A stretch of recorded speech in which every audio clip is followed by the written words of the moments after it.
Guys കഴിഞ്ഞ 2 വീഡിയോയ്ക്ക് length ഇല്ലാത്തതുകൊണ്ട് തന്നെ അടുത്ത വീഡിയോ അത്യാവശ്യം ലെങ്ത്തുള്ള വീഡിയോ ആയിട്ട് വരണമെന്ന് ഞാൻ വിചാരിച്ചിട്ടുണ്ടായിരുന്നു. ലെങ്ത് ഇല്ലാത്ത എന്തുകൊണ്ടാണെന്ന് വെച്ചാൽ ഞാൻ മര്യാദയ്ക്ക് റെക്കോർഡ് ചെയ്യാത്തതുകൊണ്ടൊക്കെയാണ്. എൻ്റെ അമ്മയ്ക്ക് വയ്യാത്തതുകൊണ്ട് തന്നെ ഹോസ്പിറ്റലിലായതുകൊണ്ട് എനിക്ക് അധികം ഒന്നും റെക്കോർഡ് ചെയ്യാൻ പറ്റുന്നുണ്ടായിരുന്നില്ല കഴിഞ്ഞ വീഡിയോയിലൊക്കെ.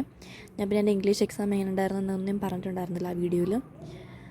എൻ്റെ ഇംഗ്ലീഷ് എക്സാം അത്യാവശ്യം കുഴപ്പമില്ലാണ്ട് പോയി. എനിക്ക് ഇഷ്ടപ്പെട്ടില്ല പേപ്പർ, കാരണം ലെങ്ത് ആയതുകൊണ്ട് മാത്രം എനിക്ക് ആ പേപ്പർ ഇഷ്ടപ്പെട്ടില്ല.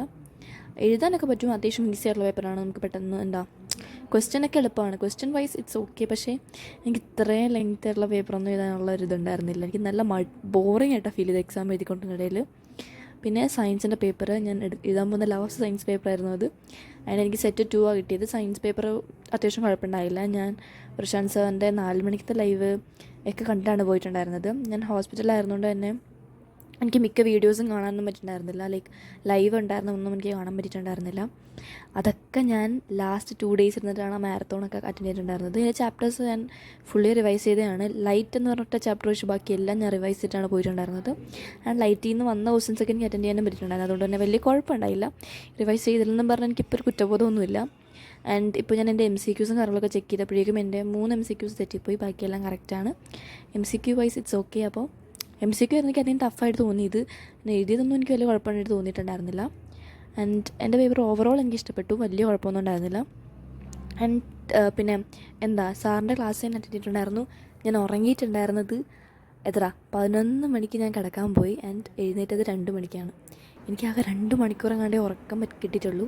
2 മണിക്കൂറെങ്ങാണ്ട് തന്നെ ഉറങ്ങിയിട്ടുള്ളൂ. എനിക്ക് മര്യാദയ്ക്ക് ഉറങ്ങാനോ ഒന്നും പറ്റിയിട്ടുണ്ടായിരുന്നില്ല. എങ്ങനെയാണ് ഞാൻ തീർത്തതെന്ന് എനിക്കറിയാൻ പാടില്ല. ഇവിടെ ഞാൻ സാറിൻ്റെ ക്ലാസ് അറ്റൻഡ് ചെയ്തത് 4 മണിക്കൂറത്തെ ക്ലാസ് ആയിരുന്നു അത്. അതിരുന്ന് അറ്റൻഡ് ചെയ്തു. ആൻഡ് അതിന് ശേഷം ഞാൻ ലൈവൊന്നും എനിക്ക് അറ്റൻഡ് ചെയ്യാൻ പറ്റിയിട്ടുണ്ടായിരുന്നല്ലോ, അതൊക്കെ ഇരുന്ന് അറ്റൻഡ് ചെയ്യുമായിരുന്നു. കാരണം സാറിൻ്റെ ഒരു ക്ലാസ് പോലെ മിസ് ആവരുതെന്നുള്ള ഇതിൽ ഞാൻ ഗോഡ് സീരീസ് അറ്റൻഡ് ചെയ്തു, മാരത്തോൺസ് അറ്റൻഡ് ചെയ്തു, ആൻഡ് 4 മണിക്കത്തെ ക്ലാസ് അറ്റൻഡ് ചെയ്തു. ഇതൊക്കെ ചെയ്തിട്ടാണ് ഞാൻ പോയിട്ടുണ്ടായിരുന്നത്. എനിക്ക് ആ ദിവസം എക്സാം എഴുതിക്കൊണ്ടിടയിലും കണ്ണ് വേദന എടുത്തിട്ടുണ്ടായിരുന്നു. പക്ഷേ 1 മണിയായപ്പോഴേക്കും എൻ്റെ എക്സാം തീർന്നു, ഭാഗ്യം കണ്ട്. നിങ്ങളെ കാണിച്ചിട്ടാണ് എന്തൊക്കെയാണ് ഞാൻ ചെയ്തിട്ടുണ്ടായിരുന്നത് ആ ഒരു ദിവസം. എൻ്റെ കണ്ണ് ആക്ച്വലി നല്ലപോലെ വേദനെടുക്കുന്നുണ്ടായിരുന്നു. നല്ല വേദനെടുത്തിട്ടാണ് ഞാനന്ന് പോയിട്ടുണ്ടായിരുന്നത്. പിന്നെ നെക്സ്റ്റ് ഡേ അല്ലല്ല, അത്രയും ചെയ്തിട്ട് ഞാൻ വെള്ളം കുടിച്ചിട്ടുണ്ടായിരുന്നു. ഒത്തിരി നേരം ഞാൻ വെള്ളം കുടിക്കാണ്ടിരുന്നിട്ട് ചെയ്യായിരുന്നു. ആ ഒരു മാരത്തോൺ കംപ്ലീറ്റ് ചെയ്ത് തീർത്തിട്ട് വെള്ളം കുടിക്കാം എന്നുള്ളൊരു ഡിസിഷനാണ് ഞാൻ എടുത്തിട്ടുണ്ടായിരുന്നത്. അതുകൊണ്ടാണ് ഈ വെള്ളം ആസ്വദിച്ച് കുടിക്കുന്നത്. പിന്നെ നിങ്ങളുടെ പേപ്പർ മോശമായിട്ട് പോയിട്ടുണ്ടെങ്കിൽ നിങ്ങൾ അത് ആലോചിച്ചിട്ട് ഇങ്ങനെ സ്ട്രെസ് എടുക്കാനൊന്നും നിൽക്കരുത്. അടുത്ത എക്സാമിന് വേണ്ടി പ്രിപ്പയർ ചെയ്യാൻ തുടങ്ങണം. കാരണം ഈ ഒരു ഇത് കാരണം അടുത്ത എക്സാമും കുളമാവരുത്. അപ്പോൾ അതുകൊണ്ട് തന്നെ അടുത്ത എക്സാമിന് വേണ്ടി പ്രിപ്പയർ ചെയ്യാൻ നോക്കുക. ആൻഡ് ഇവിടെ ഞാൻ ഗോഡ് സീരീസ് അറ്റൻഡ് ചെയ്യുകയാണ്. ഓരോ കോൺസെപ്റ്റ് എൻ്റെ ക്ലിയർ ആവുന്നുണ്ടോ ഇല്ലെന്നൊക്കെ അറിയാൻ വേണ്ടിയിട്ടാണ്. And it was okay. ഞാൻ ഏറ്റവും കൂടുതൽ ലെക്ചേഴ്സിന് ഇമ്പോർട്ടൻസ് കൊടുത്തിട്ടുണ്ടായിരുന്നു എൻ്റെ കെമിസ്ട്രിക്കായിരുന്നു. എൻ്റെ കെമിസ്ട്രിയിലെ ക്വസ്റ്റ്യൻസ് ആയിരുന്നു ലോങ് ആൻസറിനൊക്കെ വന്നിട്ടുണ്ടായിരുന്നു. അപ്പോൾ അതൊക്കെ എനിക്ക് എഴുതാൻ പറ്റി. എന്തൊക്കെ കെമിസ്ട്രിയിൽ വന്നോ അതൊക്കെ എഴുതാൻ പറ്റി. എനിക്ക് എല്ലാ റിയാക്ഷൻസും ഓർമ്മ വരുന്നുണ്ടായിരുന്നു. ഫസ്റ്റ് ചാപ്റ്ററിൽ കുറേ റിയാക്ഷൻസ് വന്ന പോലെ എൻ്റെ ഒരു എനിക്ക് ഏറ്റവും കൂടുതൽ വന്നത് ഫസ്റ്റ് ചാപ്റ്ററിലെ റിയാക്ഷൻസ് ആണെന്ന് എൻ്റെ മനസ്സിൽ പറഞ്ഞുകൊണ്ടിരിക്കുന്നു. എൻ്റെ ഓർമ്മയിൽ കുറേ ഫസ്റ്റ് ചാപ്റ്ററിൽ വന്നിട്ടുണ്ട്. ഞാനിപ്പോൾ ഇന്നലെയാണ് ലാസ്റ്റായിട്ട് എൻ്റെ ക്വസ്റ്റ്യൻ പേപ്പർ ഒന്നും കൂടെ എടുത്ത് നോക്കിയിട്ടുണ്ടായിരുന്നത്. അതിനുശേഷം ഞാൻ ആ പേപ്പറിൻ്റെ വഴിക്കേ പോയിട്ടില്ല. എനിക്ക് നോക്കാൻ താല്പര്യമില്ല, കാരണം എൻ്റെ ലാസ്റ്റ് സയൻസ് എക്സാമും കഴിഞ്ഞു. ഇനി എനിക്ക് അടുത്തുള്ളത് സാൻസ്ക്രിറ്റാണ്. ഞാൻ ഹിന്ദിയാണ് എടുത്തിട്ടുള്ളത്. ഞാൻ സാൻസ്ക്രിറ്റ് ആയതുകൊണ്ട് തന്നെ എനിക്ക് സാൻസ്ക്രിറ്റാണ് എടുത്തിട്ടുള്ളത്. സാൻസ്ക്രിറ്റ് അറ്റൻഡ് ചെയ്യണം. പിന്നെ എൻ്റെ ഇംഗ്ലീഷിൻ്റെ സെറ്റ് 4 ആണ്. നിങ്ങൾ കുറേ പേര് ചോദിച്ചിട്ടുണ്ടായിരുന്നു എൻ്റെ ഞാൻ പറഞ്ഞ ചാപ്റ്റേഴ്സൊന്നും നിങ്ങൾക്കില്ല അങ്ങനെയൊക്കെ. ഞാൻ എടുത്തിട്ടുള്ളത് ഇംഗ്ലീഷ് കമ്മ്യൂണിക്കേറ്റീവാണ്. ഞങ്ങൾക്ക് സെറ്റ് 1, 2, 3 വരെ ഉള്ളതൊക്കെ ഐ തിങ്ക് ഇംഗ്ലീഷ് ലിറ്ററേച്ചറാണ്, ലാംഗ്വേജ് ആൻഡ് ലിറ്ററേച്ചറാണ്. അവർക്കൊക്കെയാണ് അതുള്ളത്. ഫസ്റ്റ് ഫ്ലൈറ്റും ആ ഒരു ഇതൊക്കെ ആ ബുക്കൊക്കെ ഉള്ളത് ഇംഗ്ലീഷ് ലാംഗ്വേജ് ആൻഡ് ലിറ്ററേച്ചർ അവർക്കാണ്. പിന്നെ സപ്ലിമെൻ്ററി ബുക്കും ഒക്കെ ഉള്ളത് ലാംഗ്വേജ് ആൻഡ് ലിറ്ററേച്ചർക്കാർക്കാണ്. ഞങ്ങൾ ഇംഗ്ലീഷ് കമ്മ്യൂണിക്കേറ്റീവാണ്. ഞങ്ങൾക്ക് അതൊന്നുമില്ല. വേറെ തന്നെ ടെക്സ്റ്റാണ്, വേറെ തന്നെ ചാപ്റ്റേഴ്സാണ് ഉള്ളത്. ഗ്രാമർ സെയിമാണെന്ന് തോന്നുന്നു, അതൊന്നും എനിക്കറിയത്തില്ല. എന്നാലും നല്ല ഡിഫറൻസ് ഉണ്ട് നിങ്ങളുടെ സിലബസും ഞങ്ങളുടെ സിലബസും തമ്മിൽ. അതുകൊണ്ടാണ് ചാപ്റ്റേഴ്സ് ഞാൻ പറഞ്ഞത് നിങ്ങൾക്ക് അല്ലാണ്ടാവുന്നത്. ഞങ്ങൾക്ക് സെറ്റ് 4 ആണ് കിട്ടിയിട്ടുണ്ടായിരുന്നത്. ഞങ്ങളുടെ ഹോൾ സ്കൂളിന് സെറ്റ് 4 ആണ് കിട്ടിയിട്ടുണ്ടായിരുന്നത്.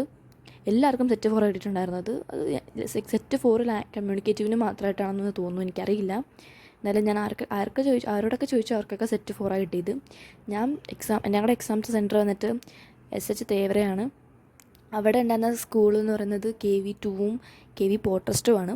ഈ 2 സ്കൂളാണ് എനിക്ക് അറിയാവുന്നതിൽ അവിടെ എക്സാം എഴുതാൻ വന്നിരിക്കുന്നത്.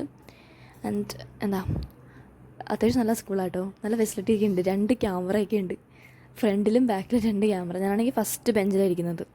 പിന്നെ 2 ടീച്ചേഴ്സ്മാരുണ്ട്. ആൻഡ് ടീച്ചേഴ്സ്മാരൊക്കെ അത്യാവശ്യം നല്ല സപ്പോർട്ടീവാണ്. ലൈക്ക് നമ്മളെ ലൈക്ക് OMR ഫസ്റ്റ് ടൈമാണല്ലോ ഫില്ല് ചെയ്യുന്നത്.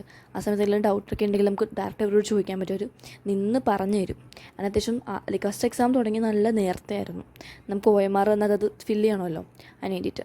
അപ്പോൾ അതുകൊണ്ട് തന്നെ സെക്കൻഡ് എക്സാമിന് ലൈക്ക് സയൻസ് എക്സാം എഴുതാകുമ്പോഴേക്കും ആ ഒരു ടെൻഷനൊന്നും ഉണ്ടായിരുന്നില്ല. OMR പെട്ടെന്ന് തന്നെ സിമ്പിളായിട്ട് ഫില്ല് ചെയ്തിട്ടുണ്ടായിരുന്നു. പിന്നെ ഞങ്ങളുടെ ടീച്ചേഴ്സ്മാർ ലീവ് എടുത്ത് ഞങ്ങളുടെ അവിടെ ഉണ്ടായിരുന്നു.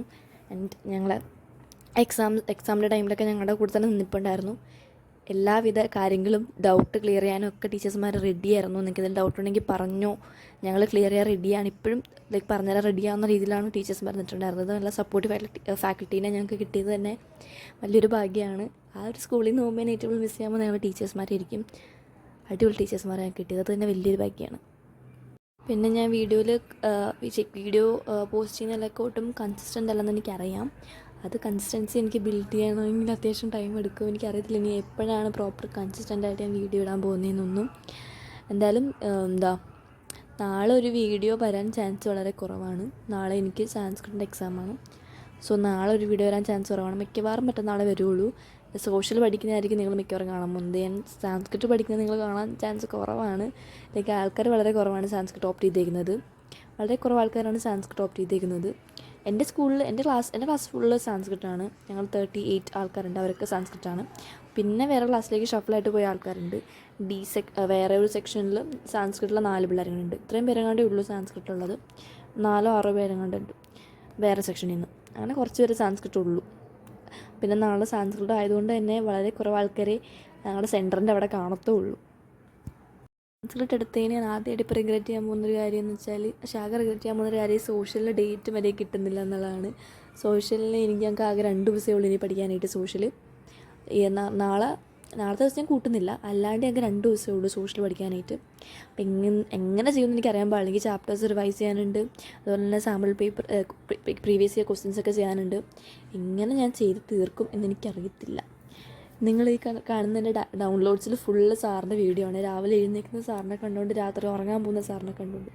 ഇതാണിപ്പോൾ എൻ്റെ അവസ്ഥ. 24/7 സാറാണ്. സാറിൻ്റെ ലൈക്ക് മാരത്തോൺസ് കാര്യങ്ങളും ലൈവൊക്കെ കണ്ടതുകൊണ്ട് തന്നെ പേപ്പറിൽ സെയിം ഐറ്റംസ് വന്നിട്ടുണ്ടായിരുന്നു കേട്ടോ. അപ്പോൾ നിങ്ങൾ ജൂനിയേഴ്സ് വല്ലതും ഇത് കാണുന്നുണ്ടെങ്കിൽ 10-ലെത്തുമ്പോൾ സാറിനെ തന്നെ കാണാം. സാറിൻ്റെ വീഡിയോ ലൈക്ക് നിങ്ങളൊന്നും കണ്ടില്ലെങ്കിലും കുഴപ്പമില്ല, 4 മണിക്കത്തെ ലൈവ് കാണാണ്ട് പോകരുത്. 4 മണിക്കത്തെ ലൈവ് പ്ലസ് ഇമ്പോർട്ടൻറ്റ് ക്വസ്റ്റ്യൻസ് ഇട്ടിട്ടുണ്ട്, അത് കാണുക. അത് മാത്രം മതി. നിങ്ങൾ വേറെ ഒന്നും കണ്ടില്ലെങ്കിൽ അത് ആ 2 വീഡിയോസ് കണ്ടിട്ട് പോവുക. ഉറപ്പാണ് നിങ്ങൾക്ക് നല്ല മാർക്ക് കിട്ടുന്നത്. കാരണം സെയിം ക്വസ്റ്റ്യൻസ് തന്നെ പേപ്പറിൽ വന്നിട്ടുണ്ട്. ആ ഒരു ഇതിലാണ് ഞാൻ പറയുന്നത്. സാറിന് പറഞ്ഞ ക്വസ്റ്റ്യൻസാണ് ഞങ്ങൾക്ക് കിട്ടിയിട്ടുണ്ടായിരുന്നു. ഞങ്ങളുടെ സെറ്റിലുണ്ടായിരുന്നതിൽ സാറ് പറഞ്ഞ ക്വസ്റ്റ്യൻസൊക്കെ ഉണ്ടായിരുന്നു. സാറ് സാപ്പോണിഫിക്കേഷൻ അല്ലെങ്കിൽ എസ്റ്ററിഫിക്കേഷൻ വരുമെന്ന് പറഞ്ഞു. സാപ്പോണിഫിക്കേഷൻ വന്നു. അപ്പോൾ നിങ്ങൾ സാറിനെ ട്രസ്റ്റ് ചെയ്ത് കഴിഞ്ഞാൽ എല്ലാം സെറ്റാവും. പിന്നെ സാറ് പഠിപ്പിച്ചുകൊണ്ട് മാത്രം കാര്യമില്ല, അത് കഴിഞ്ഞിട്ട് നിങ്ങൾ റിവൈസും കൂടെ ചെയ്താലേ കാര്യമുള്ളൂ. അപ്പോൾ അത് മൈൻഡ് വെച്ചിട്ട് നിങ്ങൾ പഠിക്കാനിരിക്കുക. ഓക്കെ, ഇത് കഴിഞ്ഞിട്ട് ഞാൻ സോഷ്യൽ ഇനി ആരുടെ നോക്കിയാൽ പഠിക്കാൻ പോകുന്നത് നിങ്ങൾക്ക് എന്തായാലും അറിയായിരിക്കുമല്ലോ. സോഷ്യൽ എന്തായാലും പഠിക്കാൻ പോകുന്നത് ദിഗ്രാജ് സാറിൻ്റെ അടുത്തുനിന്നായിരിക്കും. കാരണം ഇവരെ ലീക്കേഴ്സ് എന്ന് തന്നെയാണ് പറയുന്നത് ആൾക്കാർ. അപ്പോൾ എനിക്ക് സയൻസ് എക്സാമിന് അത് മനസ്സിലായിട്ടുണ്ട്, എക്സ്പീരിയൻസ് ചെയ്തിട്ടുണ്ട്. സത്യമാണ്, ഇവർ ശരിക്കും ഇവർക്ക് പേപ്പർ കിട്ടുന്നുണ്ടോ ആ രീതിയിൽ. കറക്റ്റായിട്ടുള്ള ക്വസ്റ്റ്യൻസ് തന്നെയാണ് അവർ പറഞ്ഞു തരുന്നത്, ഇമ്പോർട്ടൻറ്റ് കാര്യങ്ങളാണ് പറഞ്ഞു തരുന്നത്. അതുതന്നെ വരികയും ചെയ്യുന്നുണ്ട്. അതുകൊണ്ട് തന്നെ ഇനിയിപ്പോൾ ഞാൻ 100% സാറിനെ വിശ്വസിക്കുന്നു. ഞാൻ ഈ ക്ലിപ്പിൽ കാണിച്ചുകൊണ്ടിരുന്നത് ബയോളജി പഠിക്കുന്നതാണ്. ബയോളജി ഭയങ്കര കുറവായിട്ടാണ് പഠിച്ചിട്ടുള്ളത്. ബയോളജി റിവൈസ് ചെയ്തിരിക്കുന്നത് വളരെ കുറവാണ്. ഞാനടുത്ത് 2:30 കാണിച്ചതിൽ ഞാൻ 2 മണിക്ക് എഴുന്നേറ്റുണ്ടായിരുന്നു. 2 മണിക്ക് എഴുന്നേറ്റ് പല്ല് തേച്ച് ഫേസൊക്കെ വാഷ് ചെയ്ത് റെഡിയായി കുപ്പിയിൽ വെള്ളം നിറച്ച് ബുക്കൊക്കെ എടുത്ത് റെഡിയായി വന്നപ്പോഴേക്കും കുറച്ച് ലേറ്റായി. 2 മണി കഴിഞ്ഞു. 2:10 പോയപ്പോൾ എഴുന്നേറ്റു. എനിക്ക് എഴുന്നേക്കാൻ നല്ല ബുദ്ധിമുട്ടുണ്ടായിരുന്നു ഫസ്റ്റ്. പിന്നെ ഞാൻ ഒന്ന് കിടന്നിട്ട് ആലോചിച്ചപ്പോഴാണ് എക്സാം. ഞാൻ പരീക്ഷ റിവൈസ് ചെയ്തിട്ടില്ല, അപ്പോൾ വീണ്ടും എഴുന്നേറ്റു. എനിക്ക് സത്യം പറഞ്ഞാൽ ഉറക്കം എന്ന് പറഞ്ഞ സംഭവം വരുന്നുണ്ടായിരുന്നില്ല. ഞാൻ അത്ര ലേറ്റായിട്ട് കിടക്കുന്ന ആളല്ല, പക്ഷേ 2-3 ദിവസമായിട്ട് ഈ ഒരു ദിവസം ഞാൻ മര്യാദയ്ക്ക് ഉറങ്ങണമെന്ന് തന്നെ വിചാരിച്ചത്. പക്ഷേ അതും പറ്റിയില്ല. ഈ ഒരു എക്സാമിൻ്റെ തലേന്ന് അതിന് മുമ്പത്തെ ദിവസമൊക്കെ 1:30-1 മണിക്കൊക്കെയാണ് ഞാൻ കിടന്നത്. സയൻസ് എക്സാമിൻ്റെ അന്ന്. സയൻസാണ് ഞാൻ എനിക്ക് ഇഷ്ടമുള്ള സബ്ജക്റ്റാണ്. സ്റ്റിൽ ഞാൻ അതിന് ഒത്തിരി എഫേർട്ട് എടുത്തിട്ടാണ് പഠിച്ചിട്ടുണ്ടായിരുന്നത്. എൻ്റെ റിസൾട്ട് കണ്ടാൽ മതി എന്ന് മാത്രമേ എനിക്ക് പറയാനുള്ളൂ. എനിക്ക് എന്താ എനിക്ക് എങ്ങനെ പറഞ്ഞു തരാമെന്ന് അറിയാൻ പാടില്ല. ഞാൻ നല്ലപോലെ ലേറ്റായിട്ടാണ് കിടക്കാറ് ഇപ്പോൾ ഈ ഇടയിട്ട്. ആൻഡ് എന്താ 1:30 കിടന്നിട്ട് ഞാൻ 7 മണിക്ക് എഴുന്നേൽക്കുകയും ചെയ്യും. 7 മണിക്ക് എനിക്ക് ആ ടൈമിലൊക്കെ എനിക്ക് 7 മണിക്ക് എഴുന്നേറ്റേ പറ്റുള്ളൂ. കാരണം അമ്മ ഹോസ്പിറ്റലായതുകൊണ്ട് തന്നെ 7 മണിക്ക് എഴുന്നേറ്റ് പറ്റുള്ളൂ. നേരത്തെ എഴുന്നേൽക്കണം. പക്ഷേ ലേറ്റായിട്ട് നമ്മൾ കിടക്കുകയും ചെയ്യും. അതാണ് വേറൊരു കാര്യം. ഇവിടെ ഞാൻ എല്ലാ മാരത്തോൺ കണ്ടു കഴിഞ്ഞപ്പോഴേക്കും എനിക്ക് സമയം ഉണ്ടായിരുന്നു. അപ്പം ഞാൻ വിചാരിച്ചു എന്തൊക്കെ പഠിച്ചിട്ടുണ്ടോ അതൊക്കെ ഒന്ന് റിവൈസ് ചെയ്യാമെന്ന് വിചാരിച്ചു. അതൊന്ന് റിവൈസ് ചെയ്തുകൊണ്ടിരിക്കുകയാണ്. എൻ്റെ കയ്യിൽ ഓൾറെഡി നോട്ടും കാര്യങ്ങളൊക്കെ ഉണ്ടായിരുന്നു. അപ്പോൾ അത് വെച്ചിട്ട് എങ്ങനെ റിവൈസ് ചെയ്യാമെന്ന് വിചാരിച്ചു. ഇത് കുത്തിയിരുന്ന് റിവൈസ് ചെയ്യലായിരുന്നു എൻ്റെ പണി. മാക്സിമം നോട്ട്സും കാര്യങ്ങളും ഒക്കെ റിവൈസ് ചെയ്ത് തീർക്കാം എൻ്റെ ഒരു പ്ലാൻ. എന്നെക്കൊണ്ട് അത്യാവശ്യം റിവിഷനും കാര്യങ്ങളൊക്കെ ആ സമയത്ത് ചെയ്യാൻ പറ്റുന്നുണ്ടായിരുന്നു. എന്താ പറയാൻ പാടില്ല, ഞാൻ സാധാരണ രാവിലെ എഴുന്നേറ്റ് കഴിഞ്ഞാൽ വീണ്ടും പോയി ബെഡിൽ കിടക്കലാണ് പണി. പക്ഷേ ഈ സമയം അങ്ങനെ ഉണ്ടായില്ല. എനിക്ക് പ്രോപ്പറായിട്ട് പഠിക്കാൻ പറ്റിയിട്ടുണ്ടായിരുന്നു. പിന്നെ ഞാൻ ലൈവ് അറ്റൻഡ് ചെയ്യാൻ പോകുന്ന ഫോൺ വന്നിട്ട് ഞാൻ ഏത് ഫോണിലാണോ റെക്കോർഡ് ചെയ്യുന്നത് ആ ഫോണിലാണ് ലൈവ് അറ്റൻഡ് ചെയ്യാൻ പോകുന്നത്. അതുകൊണ്ട് തന്നെ ലൈവ് അറ്റൻഡ് ചെയ്യേണ്ട സമയത്ത് ഞാൻ ഈ ഫോൺ എടുത്തിട്ടുണ്ടായിരുന്നു. ഈ ഫോൺ അവിടെ നിന്ന് എടുത്തിട്ടുണ്ടായിരുന്നു. അത്രയും വരെ ഞാൻ റെക്കോർഡ് ചെയ്തിട്ടുള്ളൂ. ലൈവ് അറ്റൻഡ് ചെയ്യുന്നതൊന്നും ഞാൻ റെക്കോർഡ് ചെയ്തിട്ടില്ല. അപ്പോൾ ഇത്രയും വരെ കണ്ടേ ഉള്ളൂ. 1 മണിക്കൂർ കൂടുതൽ ഞാൻ പഠിച്ചിട്ടുണ്ടായിരുന്നു. രാവിലെ എഴുന്നേറ്റിട്ട് അതൊന്നും എത്രത്തോളം ഞാൻ റെക്കോർഡ് ചെയ്യുന്ന പോലും എനിക്ക് ഓർമ്മയില്ലല്ലോ. അതിൻ്റെ എന്തൊക്കെയാണ് ഈ പറയുന്നത്? സോറി ഗൈസ്, ഇടയ്ക്ക് ഞാൻ ഇങ്ങനെയാണ്. എനിക്ക് എന്തൊക്കെയാണ് പറയേണ്ടതെന്ന് അറിയാൻ പാടില്ല. വിഷയത്തിൽ നിന്ന് തന്നെ മാറുന്നുണ്ട്. അപ്പോൾ ഞാനിവിടെ പഠിച്ചുകൊണ്ടിരുന്നത് ബയോളജിയാണ്. ബയോളജി ഞാൻ വളരെ വീക്കാണ്. എനിക്ക് ഒട്ടും ഇഷ്ടമില്ലാത്ത സബ്ജക്റ്റാണ് ബയോളജി. പക്ഷേ കമ്പാരിറ്റീവ്ലി എനിക്ക് മാർക്ക് കിട്ടാൻ പോകുന്ന സബ്ജക്റ്റ് ഇതാണ്. ഞാൻ പഠിക്കാണ്ട് പോയാലും എനിക്ക് അത്യാവശ്യം മാർക്ക് കിട്ടാൻ പോകുന്ന സബ്ജക്റ്റ് ഇതാണ്. എനിക്ക് അത്യാവശ്യമൊക്കെ അറിയാം, പക്ഷേ എന്നാലും എനിക്ക് പഠിക്കാത്ത പോലെ ഒരു ഫീലാണ് വരുന്നത്. സെയിം സാധനമാണ് എനിക്ക് സോഷ്യലിനുള്ളത്. സോഷ്യൽ ഞാൻ എത്ര പഠിച്ചാലും എനിക്കൊരു കോൺഫിഡൻസ് വരത്തില്ല. പക്ഷേ എൻ്റെ ഏറ്റവും കൂടുതൽ മാർക്ക് വരാൻ പോകുന്ന സോഷ്യലിനായിരിക്കും. അതെപ്പോഴും അങ്ങനെയാണ്. അതെന്തുകൊണ്ടാണെന്ന് എനിക്കറിയാൻ പാടില്ല. ഇനി എത്രത്തോളം സോഷ്യൽ പഠിച്ചാലും എനിക്കൊരു കോൺഫിഡൻസ് വരാറില്ല. മാത്രമല്ല എനിക്ക് ബയോളജി പഠിക്കുമ്പോൾ നല്ല ബോറടിക്കും. അതൊരു കാര്യമാണ്. പിന്നെ ബാക്കി ഫിസിക്സും കെമിസ്ട്രിയും പഠിക്കുമ്പോൾ എനിക്ക് അത്ര ബോറൊന്നും അടിക്കത്തില്ല. ഫിസിക്സിലാണെങ്കിൽ നമുക്ക് കുറേ ന്യൂമറിക്കൽസ് ഒക്കെ ചെയ്യാനുണ്ടാവും. ന്യൂമറിക്കൽസ് സത്യം പറഞ്ഞാൽ ഈസിയാണ്. ഇക്വേഷൻസ് പഠിച്ചാൽ മാത്രം മതി, പെട്ടെന്ന് കിട്ടും. അപ്പോൾ നമ്മൾ ആ രീതിയിൽ അങ്ങോട്ട് ചെയ്യാൻ പറ്റും. ഞാൻ ആ ടൈമർ ഒന്നും കൂടെ റീസ്റ്റാർട്ട് ചെയ്തു. കാരണം എനിക്ക് ഇനിയും പഠിക്കാനുണ്ടായിരുന്നു. ടൈമർ വേറെ തപ്പിയെടുക്കാൻ മടിയായതുകൊണ്ട് ആ ടൈമർ ഞാൻ വീണ്ടും റീസ്റ്റാർട്ട് ചെയ്തേക്കാണ് അവിടെ. ആൻഡ് പിന്നെ കെമിസ്ട്രിയിലാണെങ്കിൽ നമുക്ക് കുറേ വേറെ പുതിയ ഇക്വേഷൻസ് കാര്യങ്ങളൊക്കെ പഠിക്കാനുണ്ടാവും, റിയാക്ഷൻസ് പഠിക്കാനുണ്ടാവും. അതൊക്കെ എനിക്ക് കുറച്ച് ഇൻട്രസ്റ്റിംഗ് ആയിട്ട് ഫീൽ ചെയ്യാറുണ്ട്. പക്ഷേ എനിക്ക് ബയോളജി ഒരിക്കലും ഇൻട്രസ്റ്റിംഗ് ആയിട്ട് ഫീൽ ചെയ്തിട്ടില്ല. അതുകൊണ്ട് തന്നെയാണ് ഞാൻ സയൻസ് +1 എടുക്കാത്തൊരു കാര്യം. അല്ലെങ്കിൽ പിന്നെ ഞാൻ സയൻസ് എടുക്കാമെന്ന് വിചാരിച്ചിരുന്നതാണ്. ബയോ IP വല്ലതും എടുത്തിട്ട് നഴ്സിങ്ങിനൊക്കെ പോകാം എന്നൊക്കെ വിചാരിച്ചാണ്. പക്ഷേ എനിക്ക് ബയോളജി ഇഷ്ടമല്ലാത്തതുകൊണ്ട് മാത്രം ഞാൻ എടുക്കാത്തതാണ്. ഇപ്പം എനിക്ക് ഫിസിക്സും കെമിസ്ട്രിയൊക്കെ പിന്നെ ഇഷ്ടമാണ്. ബയോ ഒറ്റ സബ്ജക്റ്റാണ് എനിക്ക് പറ്റാത്തത്. കെമിസ്ട്രി അത്രയില്ല. കെമിസ്ട്രി പിന്നെ ഞാൻ നോക്കും. ബട്ട് ബയോളജി എനിക്ക് ഒട്ടും പറ്റത്തില്ല. എന്തുകൊണ്ടാണെന്ന് എനിക്കറിയാൻ പാടില്ല. ബാക്കി എൻ്റെ ഫ്രണ്ട്സിനൊക്കെ ഇഷ്ടമാണ് ബയോളജി. അവർക്ക് മാർക്ക് കിട്ടുന്ന സബ്ജക്റ്റ് ആയതുകൊണ്ട് തന്നെ അവർക്ക് ഇഷ്ടമാണ്. പക്ഷേ എനിക്ക് അങ്ങനെയല്ല. ഞാൻ സാറിൻ്റെ ലൈവ് തുടങ്ങാനായിട്ട് അത്യാവശ്യം ലേറ്റ് ആയിട്ടുണ്ടായിരുന്നു. ഞാൻ ഈ ഫോണിൽ ട്രൈ ചെയ്തിട്ട് എനിക്കൊന്നും കിട്ടുന്നില്ല. അപ്പോൾ ഞാൻ ഈ ഫോണിൻ്റെ വല്ല പ്രശ്നമായിരിക്കും വിചാരിച്ച് ഈ ഫോൺ മാറ്റിയിട്ട് എൻ്റെ ഫോൺ എടുത്ത് നോക്കി. അപ്പോഴാണ് മനസ്സിലായത് സാർ ലേറ്റ് ആണെന്ന്. അപ്പോൾ അത്രയുള്ള എൻ്റെ വീഡിയോ. ബൈ.